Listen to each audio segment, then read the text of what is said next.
Hi friends, hi.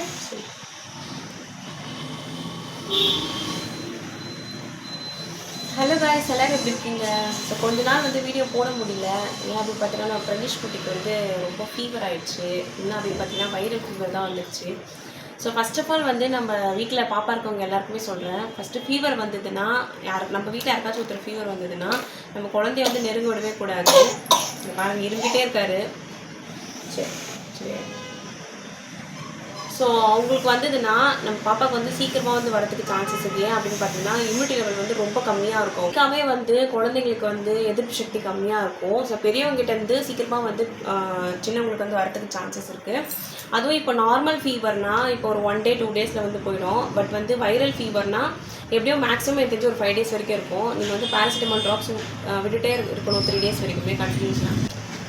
So 3 days வரைக்குமே இருக்கும். So அதை நீங்கள் ட்ராப்ஸ் வந்து கண்டினியூஸாக விட்டுட்டே இருந்தீங்கன்னா தான் கொஞ்சம் கொஞ்சமாக வந்து ரெடியூஸ் ஆகும்.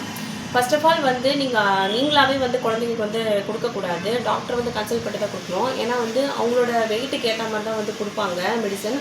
ஸோ அதை நீங்கள் ஃபாலோ பண்ணாலே போதும். அதுக்கப்புறமா வந்து பார்த்திங்கன்னா உங்களுக்கு காஃப் கோல்டு வந்து வரும். நான் வந்து டாக்டர்கிட்ட கேட்டேன், ஃபீவரில் வந்து சரியாயிடுச்சு, அப்புறம் ஏன் வந்து கோல்டு இருக்குது அப்படின்னு கேட்டிங்கன்னா, ஃபீவர் வந்து முடிஞ்சதுக்கப்புறம் தான் வந்து கோல்டு காஃபே வருமா. ஸோ அது சரியாகிறதுக்கு எப்படியும் ஒரு 1 week மேலே ஆகும்.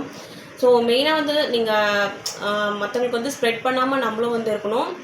குழந்தைங்கள வந்து பெரியவங்ககிட்ட விடாமல் இருங்க. ஸோ அதுதான் வந்து மெயின் திங். செகண்ட் வந்து பார்த்திங்கன்னா, குழந்தைங்க வந்து ஃபீவர் இருக்கும்போது வந்து எதுவுமே சாப்பிட மாட்டாங்க. பேசிக்காக வந்து பாலும் குடிக்க மாட்டாங்க. ஸோ அந்த டைமில் வந்து நீங்கள் தண்ணி வந்து கொடுத்துட்டே இருக்கணும். ஸோ அவங்களுக்கு டீஹைட்ரேட் ஆகாமல் இருக்கணும். சரி சரி.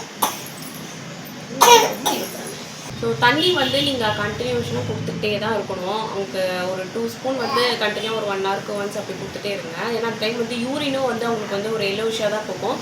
தண்ணி வந்து நீங்கள் கொடுத்துட்டே இருந்தீங்கன்னா கொஞ்சம் யூரின் கொஞ்சம் ஃப்ளோவாக போவாங்க. அப்புறம் வந்து நாக்கு வந்து வறண்டாமல் இருக்கும்.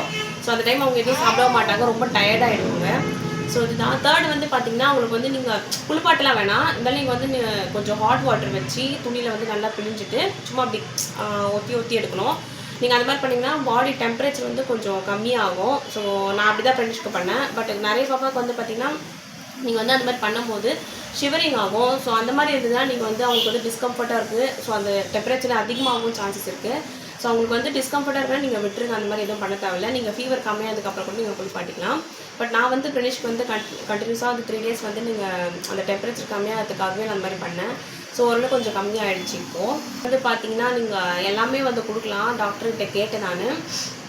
நீங்கள் இப்போ வந்து நீங்கள் என்னெல்லாம் ஃபுட்டு வந்து கொடுக்குறீங்க, சாலிட் ஃபுட்டு அது எல்லாமே கொடுக்கலாம். நிறைய பாப்பா வந்து சாப்பிட மாட்டாங்க. பட் வந்து ஃபினிஷ் வந்து சாப்பிட்டாரு கொஞ்சம். ஃபீடும் பண்ணேன். ஸோ பால் வந்து குடித்தாரு, சாப்பாடும் வந்து சாப்பிட்டாரு 3 times மேலே கொஞ்சம் கொஞ்சம் சாப்பிட்டாங்க. ஸோ சாப்பிட்றது வந்து நல்லது. அண்ட் வந்து கொஞ்சம் ஆக்டிவாக இருந்தாங்கனாலே கொஞ்சம் ஓகே தான். ஓரளவுக்கு வந்து ஃபீவர் வந்து ரெடியூஸ் ஆகிடும். அப்புறம் வந்து நீங்கள் வந்து ஒரு 6 hours ஒன்ஸ் வந்து நீங்கள் பேராசிட்டமால் விட்டுட்டு அதுக்கப்புறம் பாடி டெம்பரேச்சர் எவ்வளோ இருக்குன்னு நீங்கள் வந்து தெர்மோமீட்டர் வந்து செக் பண்ணிட்டே இருங்க. இது வந்து ஹையாகிறதுக்கும் சான்சஸ் இருக்குது. ஸோ ரெடியூஸ் ஆகாது 3 நாள் இருக்க வைரல் ஃபீவர்னால். நீங்கள் வந்து ஆனால் நீங்கள் செக் பண்ணிட்டே இருங்க. ஓரளவுக்கு கொஞ்சம் சரியாகிறதுக்கு சான்சஸ் இருக்குது. ஸோ இதெல்லாம் பண்ணி தான் நம்ம பிரனிஷ் பாப்பா ஓரளவுக்கு கொஞ்சம் ரெக்கவர் ஆகிருக்காங்க. இதை மட்டும் நீங்கள் ஃபாலோ பண்ணுங்கள் போதும்.